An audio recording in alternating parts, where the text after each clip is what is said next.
Hi, everybody. Thanks for coming along today. I'm going to be talking about offensive Ansible for red teams. People have asked me when preparing for this, why have you got it attack, build, learn? Well, let's get to the good stuff first. Like how can we actually use this as a tool to actually attack infrastructures? So that's good. So, little bit about me. As Edward has actually said, I'm a red team operator for a Fortune 500 company.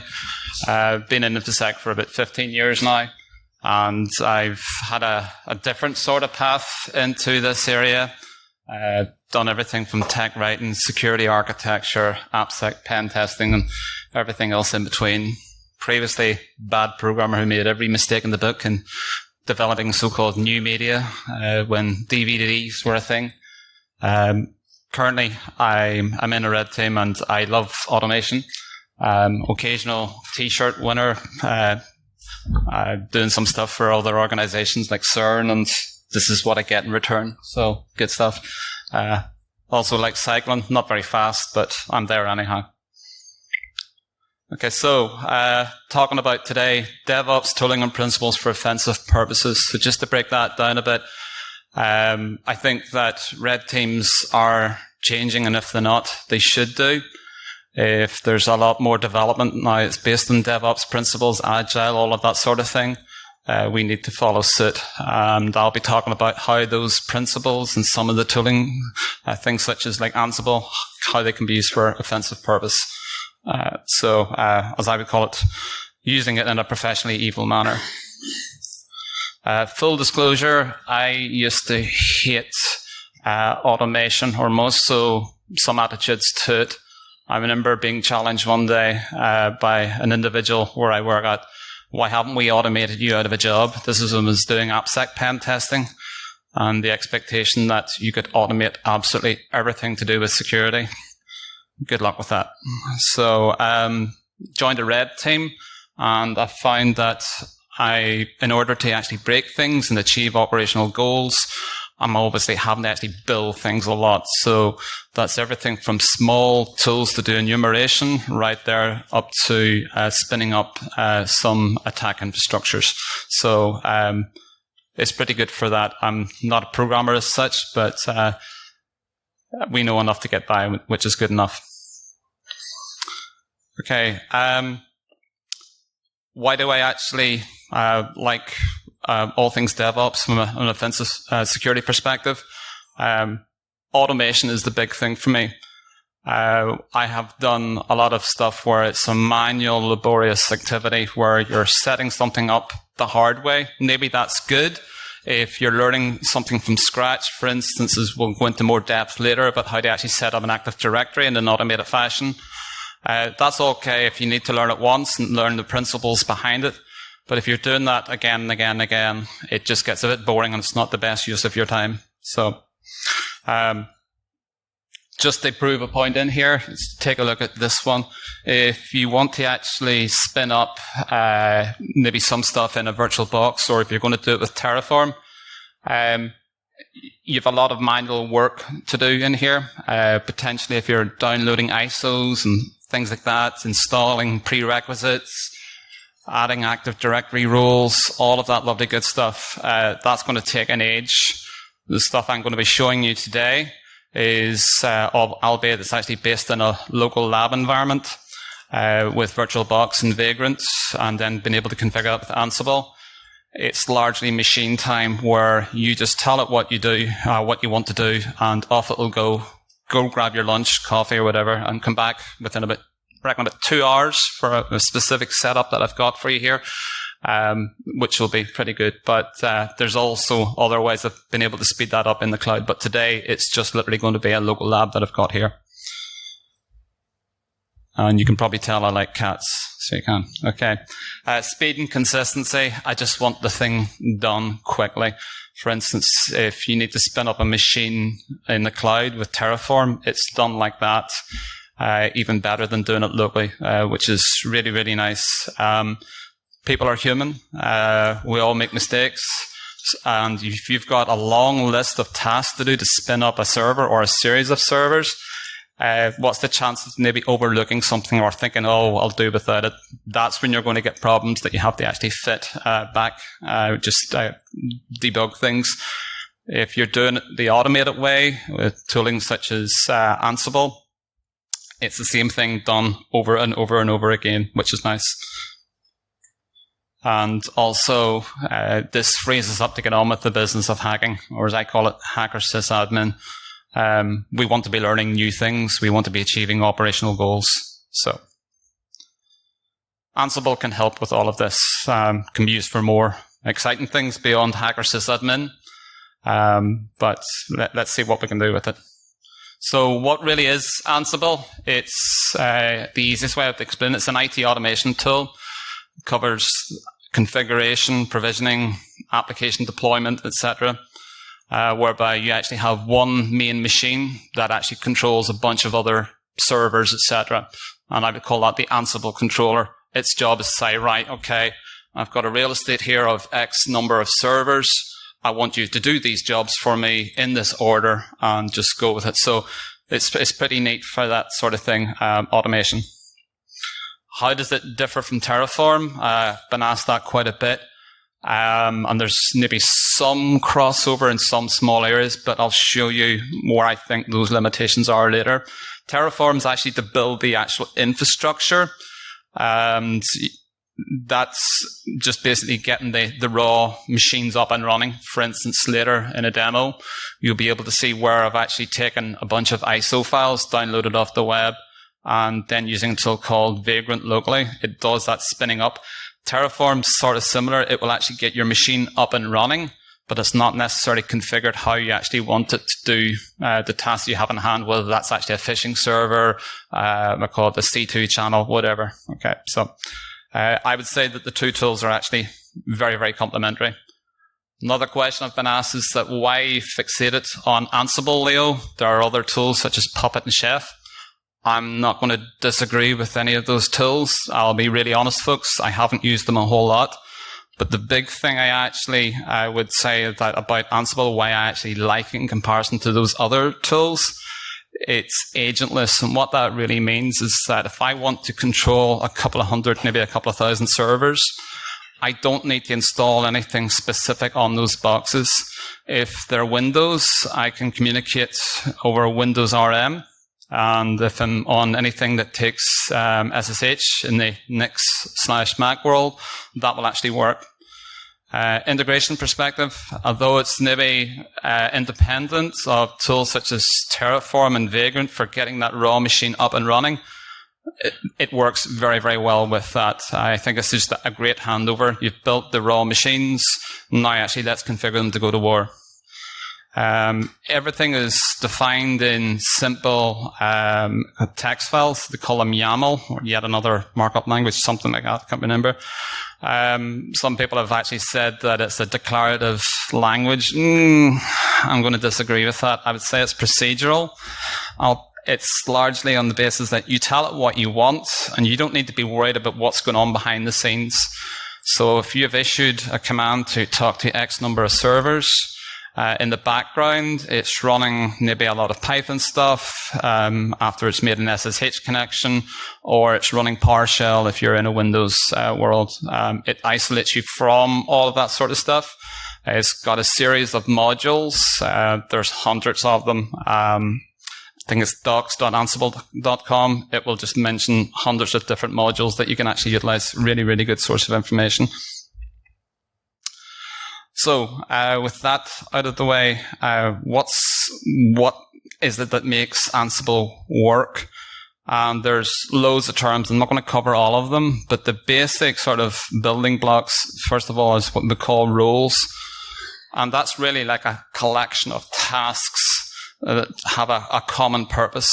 For instance, you may actually have a role where you've got a load of commands in there that are used to actually create a domain controller, or you've got another role that's actually going to be able to spin up a SQL Server installation.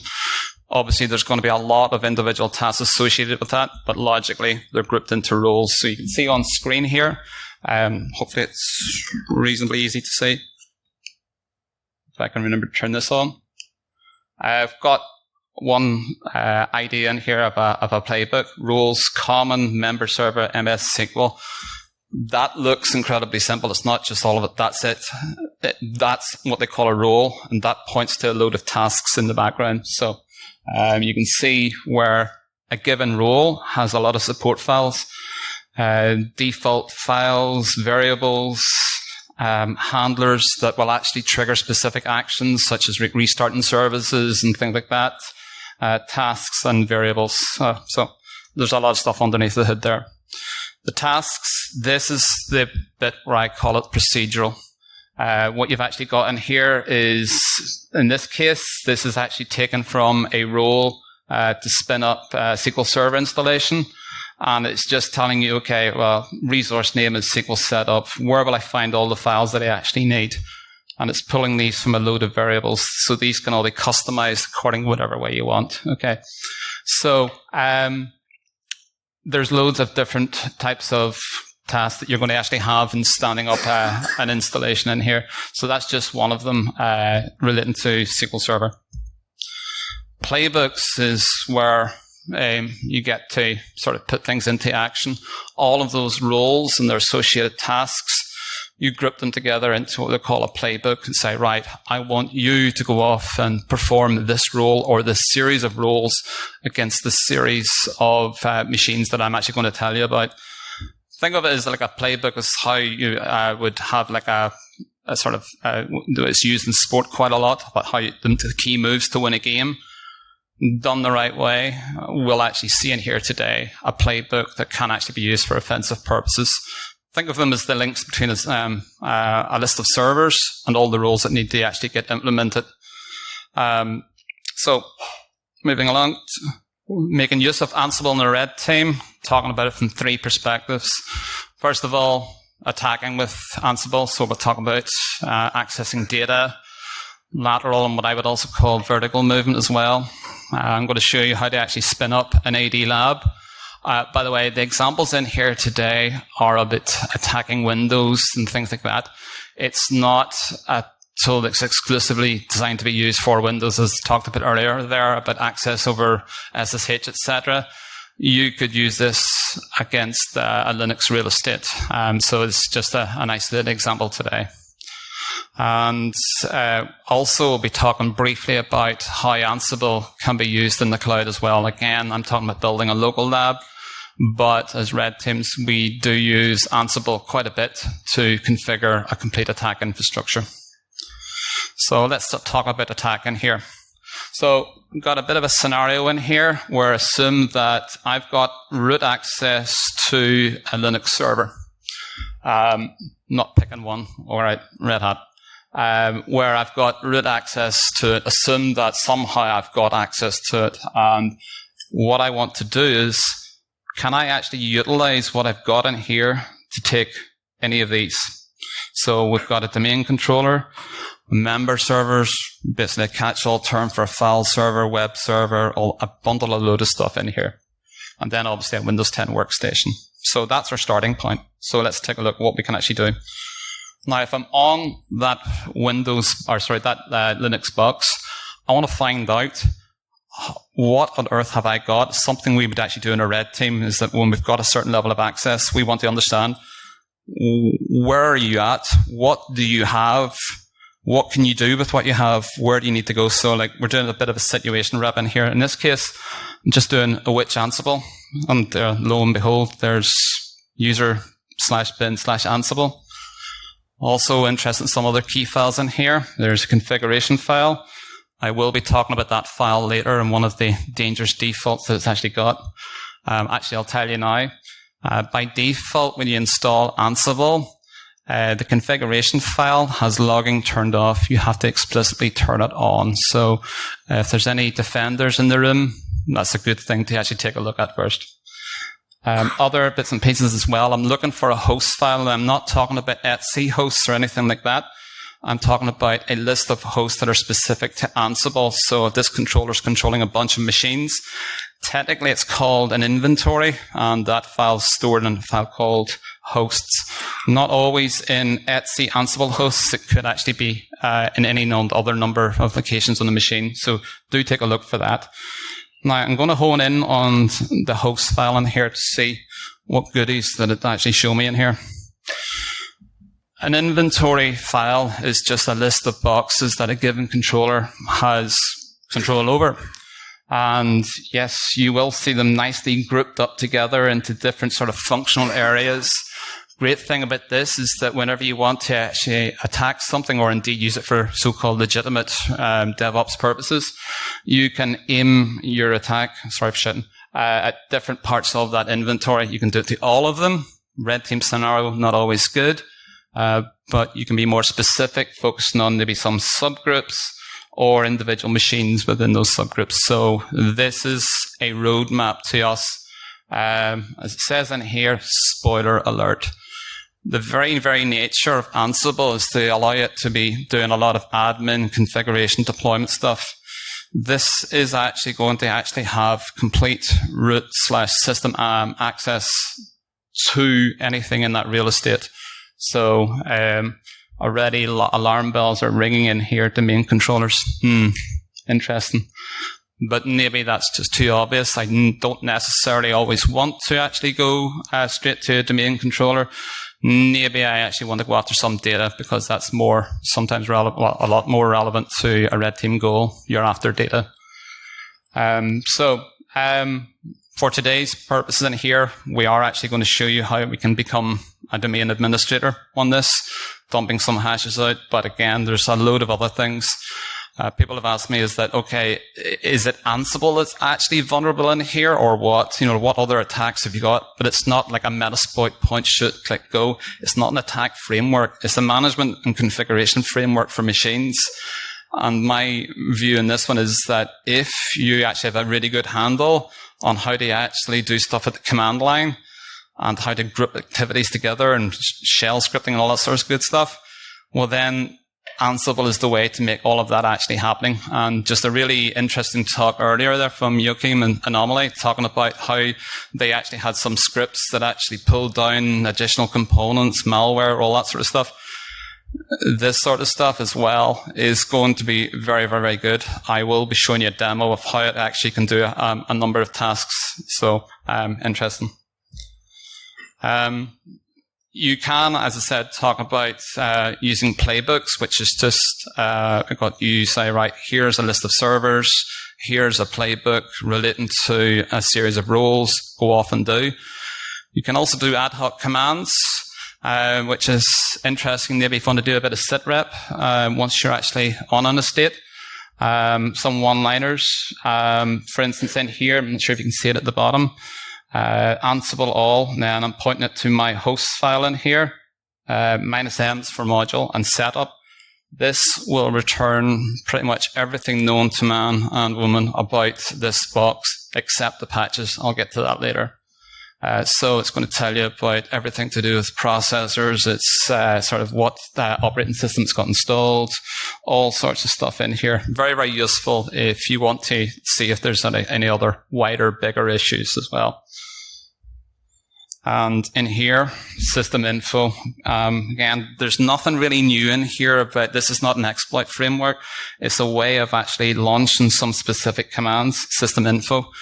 Now, even if I actually had the ability to maybe just do maybe SSH-based access or Windows RM access straight into that, I could do a bundle of PowerShell commands locally on those machines. That's probably going to ring an alarm bell with the defenders. What I'm actually seeing in here is that the Ansible controller, it's actually known to be an administrator. It needs to be able to do these things. And perhaps there's maybe there's not going to be as much stuff raised on dashboards if it sees that, oh, well, here's a command from the controller to another machine in here to do something. Well, yes, as expected, you're going to be transferring files and configuring things. This looks normal. So I would prefer to do it this way because we're working off the land in here as quietly as possible.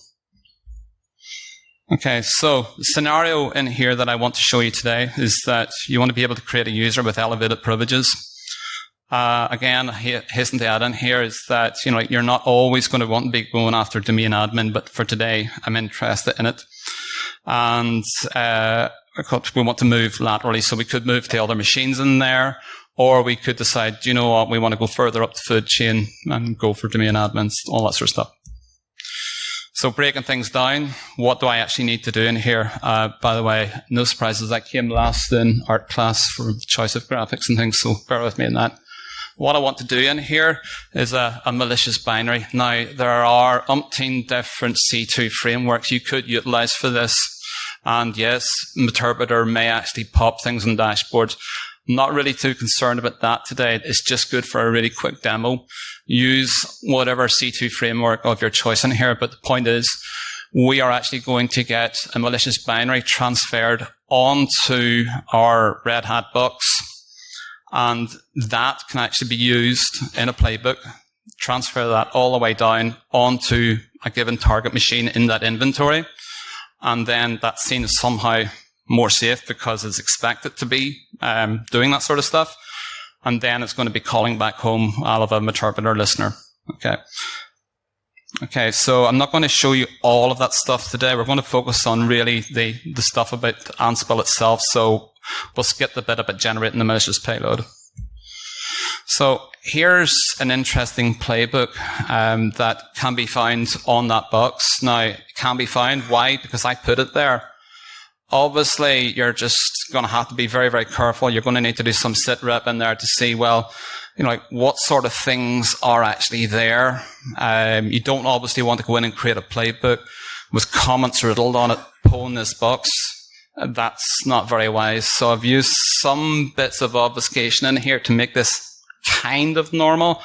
In this case, I would have developed this offline, SSH the file or secure copied over to the Red Hat controller box, and then we can start there. So I've told it I don't want to gather all that setup information. It takes too long. Moving along, Leo. Now, if I want to put some malicious binary on a device, such as a Windows box, ideally you want that to be something that's not going to be monitored for antivirus or other endpoint protection controls. Again, you're going to need to spend a bit of time investigating that, but for today's purposes, I've created a folder in here called software packages/library. Maybe there's some deployment packages in here, so hopefully that looks kind of normal. But, take a look at your own sort of specific environments and try and blend in. Then we've got this one, win copy. Now, when I was creating this demo, I actually did something pretty lame, use certutil on the actual victim boxes. I'm going, no, because common files or common apps like that probably will ring a bell on a defensive dashboard somewhere. So I thought, right, okay, win copy. Let it do all the hard work for me. It's so-called expected behavior, so we should be good. So I'm picking Oracle now. Okay, so some thing called client setup. Now, obviously, if someone's going to be that interested, you're going to get a grab of that binary. You're going to strip it down, see what it is, and then if it's a Meterpreter exe in here, you're going to find it pretty cool, or quickly, so you are. So again, there's other things that we're taking into consideration here. Maybe you've actually encrypted that binary. You've done a few other things to obfuscate code, that sort of stuff. And then once it's actually on, we want that to be activated. Now, to activate it, I want to actually get enhanced privileges. And I'm going to go for the kill in here with a domain admin account. Now, I had actually thought about specifying a command in here to actually define the account and to assign it the relevant group. But maybe not the wisest thing to put it in here, because this is actually going to be put on that victim Ansible box. And if anybody stumbles upon it and sees creds sitting there, that's really, really bad stuff. So I thought, right, okay, do this with actually an Ansible ad hoc command.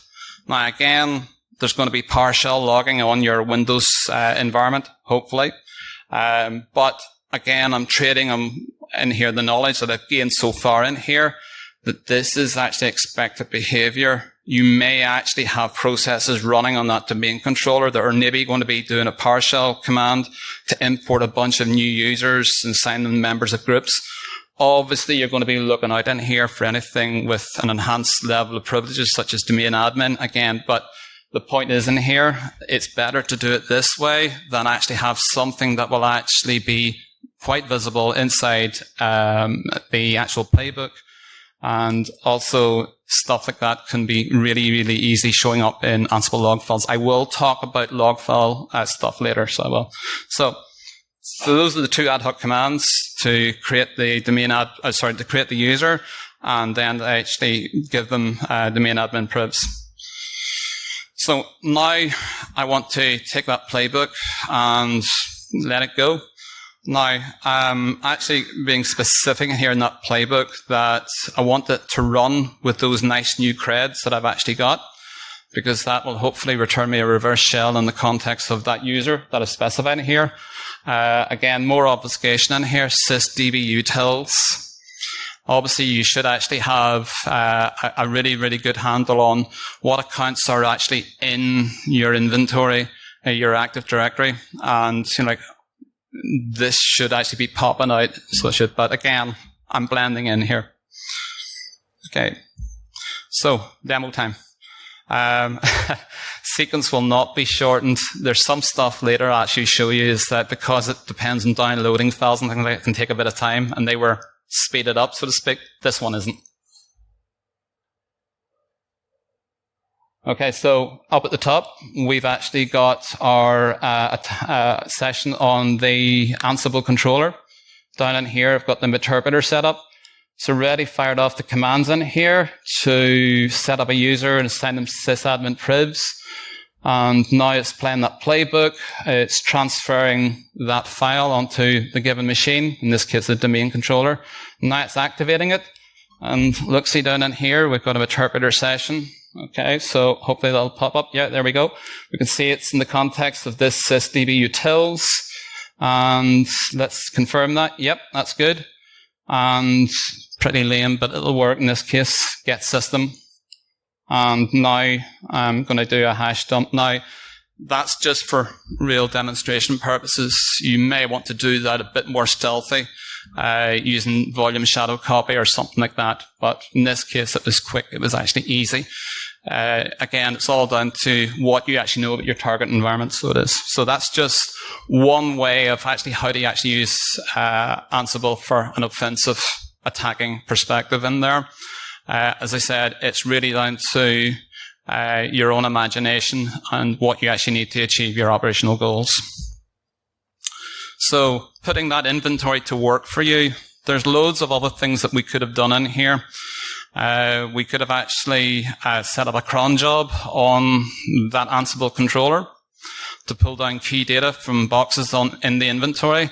Let's say that parts of that inventory were maintaining daily sales figures, maybe a new accounts that were actually opened, credit cards. You get the idea. If anything interesting is stored in those boxes, we could actually have something that will actually pull all that off and bring it back to me. If you wanted to be a bit more stealthy and you can actually put some of those machines to work for you, potential one in there, things such as like Sharpound, if you want to use that to enumerate your Active Directory installation. Interesting. And again, I hasten to add in here, none of these types of things are actually new at all. Just think Ansible is just a way to actually automate a lot of this stuff. I could have actually, and we'll see more again later, typed a lot of stuff in manually. I would have to go off to each and every individual machine. I could have bought something together with Bash or something, but this is pretty neat. It allows me to set up an entire playbook and off you go. Also, what I was doing in there, I was issuing those Ansible commands from the Ansible controller. It is possible that you could actually talk to those victim machines controlled by Ansible directly from your own attack infrastructure. I would say maybe not the best operationally, but perhaps there are no firewall rules in place that would restrict me from doing that. Again, that's something you're going to find out from your own sort of reconnaissance activities. So, and that's obviously something as well that you'd want to take a look at. If you're actually examining logs on a box that is controlled by Ansible, you want to see, well, where did that connection come from? Well, you take a look at the IP address or the machine name, going, well, that's not the Ansible controller. That's the sort of stuff that should be popping up on a defensive dashboard. Okay, some things in here probably I've already covered. Again, cats are busy here, so they are.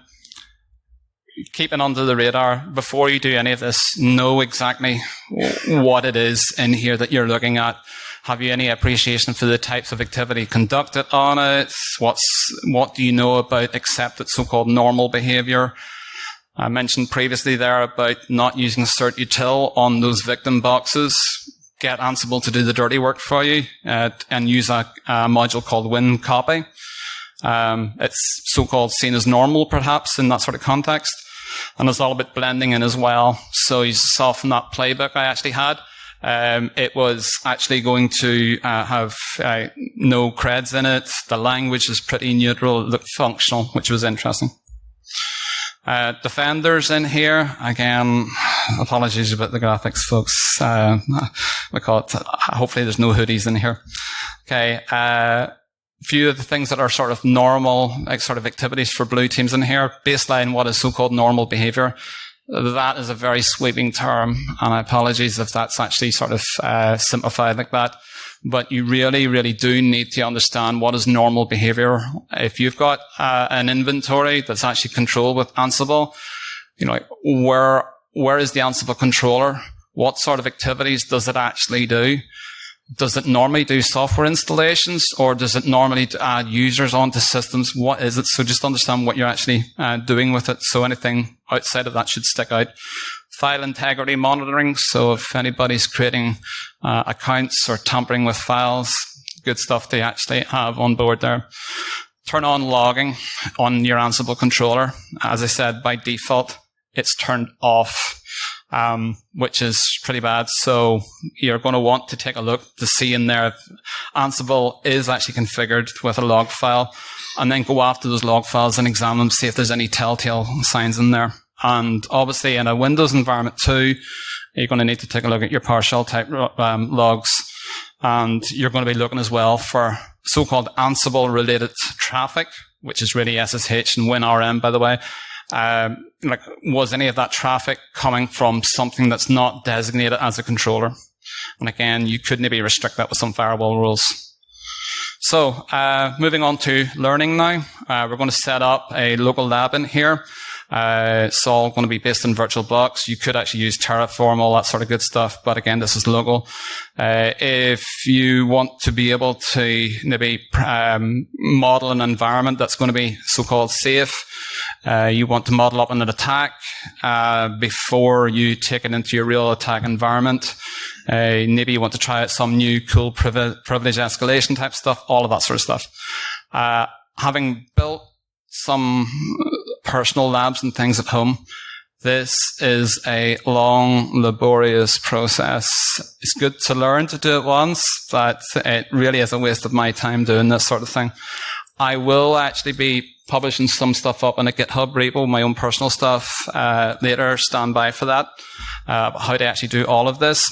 But, you know, like, this is really cool in the sense that it's making use of those freely available Windows ISOs, the trial versions that will last for 180 days. It's technically free, so it is, instead of your time. So that's an interesting way to actually learn some stuff.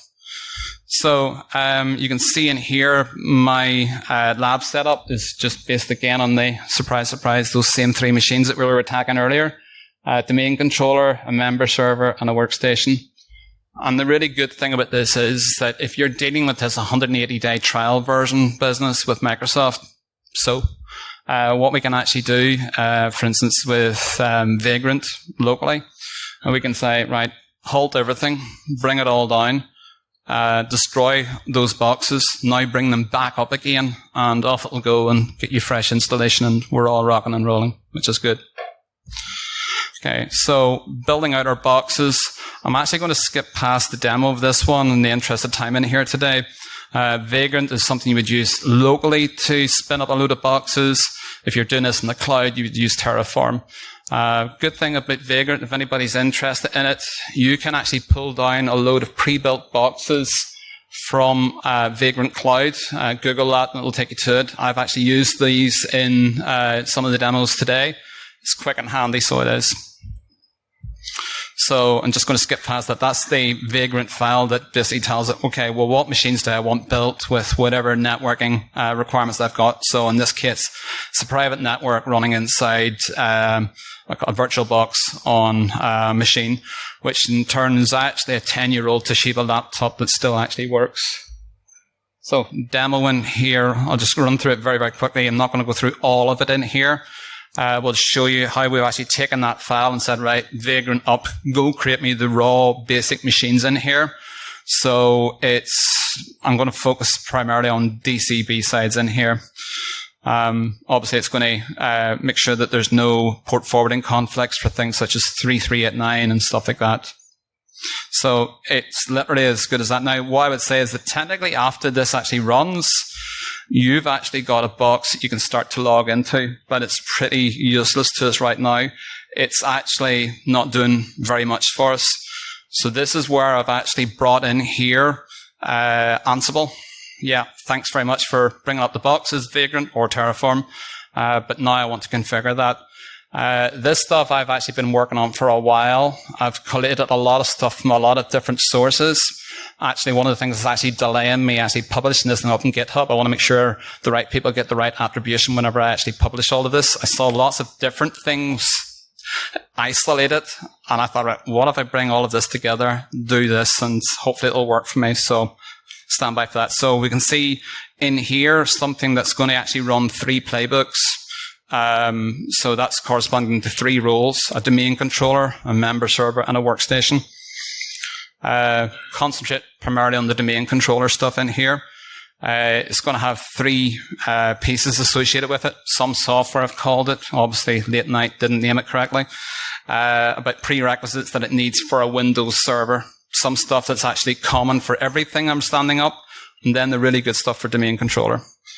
So here's where I would call it's all procedural in here. So reboots, actually in here that would actually follow setting up a domain in here. This is actually quite long. Again, you can read that to your heart's content once it's available in my Git repo. So this is everything relating to the establishment of that domain controller. How do I want it configured? And in this case, that is actually being communicated over Windows RM, which will, on that victim box, be running a load of PowerShell commands. So there's plenty in there. Okay, so I need to aim that at an inventory, which I've already got in here. And now I actually want to say, right, go build that for me, please, while I go off and do something else more interesting. Hopefully this will actually, yep. So I'm getting that Ansible playbook called Lab Setup, which is an amalgamation of those 3 other specific playbooks.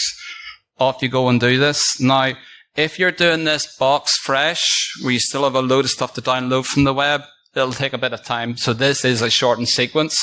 So you can see in here, a lot of things changed as false. Basically, I've already done that, Leo. I don't need to reinstall that, but this is just to give you an idea of the steps that it's actually running through in here to set that all up. So lots of interesting stuff to do with PowerShell, firewall rules, all of that lovely good stuff. So reboots, all that sort of thing. Ensuring it's a domain controller, so obviously it's just previously gone from the prerequisites into everything else I need now to make that operational. DNS forwarders, because I want them to actually have web access to download other stuff. And then in here as well, for a bit of fun, I've actually put in some stuff to create some groups to play with. Now, a really nice sort of development of this would be to bring in a complete sort of inventory of users, accounts, groups, all that sort of stuff. I've done some in here, but that's a work in progress. Now you can see that it's actually finished. Now I'm jumping into my virtual box in here. all 3 servers are actually running, and I'm just going to to log into them. So you can actually see that this is a workstation. Vagrant's already logged into it. It'll get kicked out in a second. And what I can actually do in here is just hopefully interact with it. We're about to get the Windows desktop in here, and we'll get a message really soon in here that it's actually joined the domain and all of that lovely good stuff. Round about for 3 machines in here, I was on a 72 megabit download internet connection. It was taking me roughly about 2 hours to configure that 3 machine setup. So your mileage may vary. So you can see in here, the workstation B-sides, hacklab.local. Nice. So it's all there. So it is. So hopefully now we'll be able to see our domain controller as well. And just take a quick look at our server manager, and then we'll actually take a look just to make sure that Active Directory has actually been set up. And there you have it. It's all there. We can see the 2 machines, server B-sides, and also the workstation as well, and our users. So we're all good there. So you can start using that straight away. And as I said, if that times out on you, as in the trial, rip it down. Obviously, snapshot anything beforehand if you need any data off it, all that lovely good stuff. And you're ready to go. So you can start your hack-and-slash research. You can use that for any number of things. Sharpen up your enumeration skills. You want to try out some privilege escalation. It's all there, so it is. So have a go at it. So on to the last piece in here for the cloud. Everything I've done here so far has been locally in a nice isolated lab. With Ansible, I can configure machines anywhere, whether it's on a local box or something that's up in the cloud.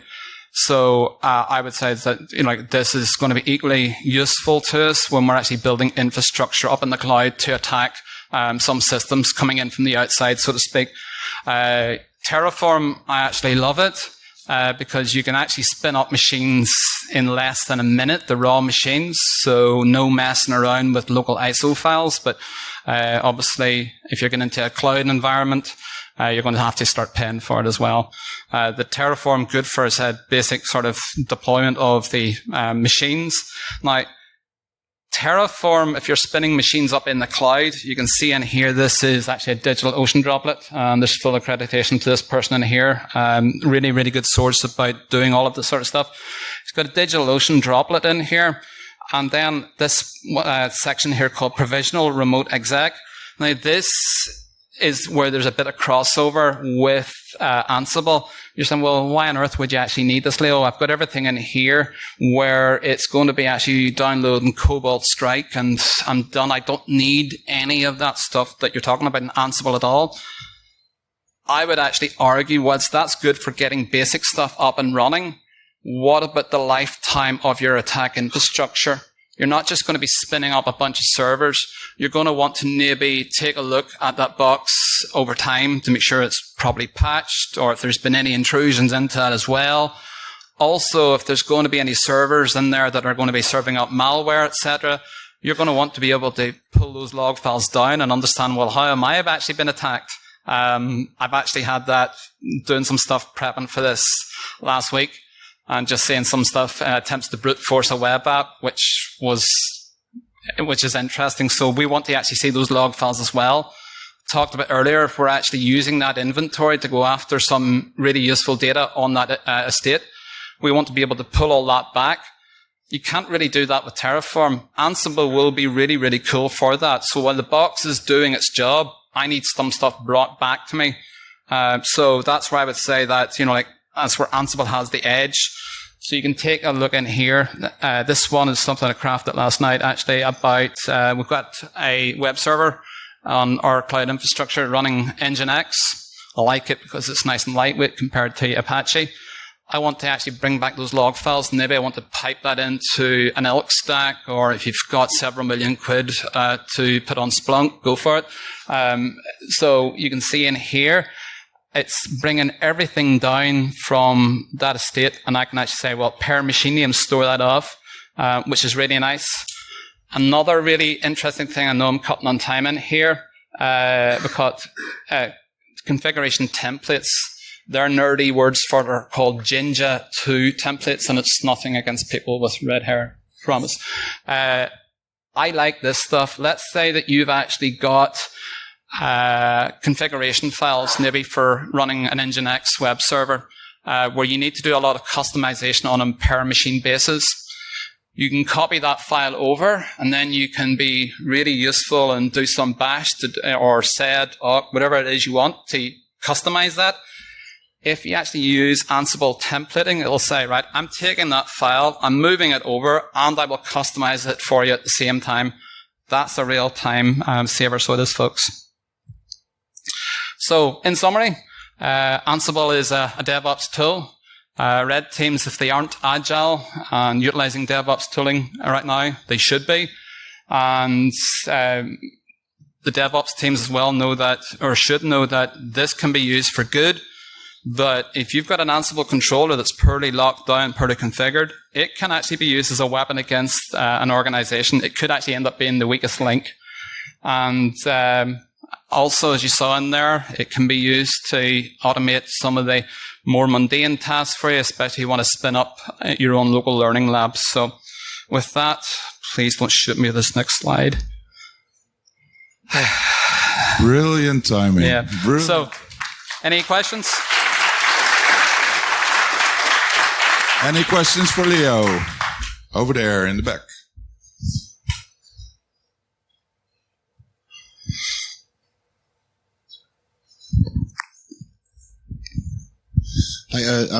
I just had a quick question because you mentioned that the Ansible controller is important for blue teams to lock down. I was wondering, as an attacker, what's kind of the most out of all the ways to configure? Sorry, can you speak up a bit? Oh, sorry. So out of all the ways to configure these kind of keys to the kingdom bits of infrastructure, so in regards to access management, whether that's rotating keys or provisioning them through ServiceNow, what do you not like as an attacker the most? What gets in your way the most in terms of getting access to these bits of... Not like as an attacker. It's a double-edged sword. I'll admit it. We all like to be able to compromise things, but sometimes when you compromise, that's a bad thing too. Really, if there's maybe some indications in here that I've been able to get past things in here. Maybe there's no network segmentation. Maybe there was no two-factor authentication to get SSH access to that Ansible controller box. Those are some things maybe that we're lacking in there. Sure. Okay, right. Thank you. Cheers. Yeah. Any more? Behind you, Edwin. Behind you. Behind me. Where? In the back. Sorry, just a quick question. Do you see other products similar to Ansible being as vulnerable to this type of attack? I'm hesitant to add in here, Ansible itself is not a vulnerable product out of the box. It's how it's actually configured. You could say that about any software, not specifically for provisioning, automation, configuration, etc. What I'm recommending is that just like any other software, when you actually deploy it, do take a look about how you can actually lock down access to it. About, for instance, if you're dealing with a real estate in there of God knows how many servers, do you have actually firewall rules to say, I will only listen to you and you alone, the logging stuff, etc. It's really, as I think it was what Brian mentioned in his keynote speech earlier on, there really should actually be some sort of pre-fight checklist, things that need to be done before you let the sucker go wild. It's just that it's nothing really new in that respect.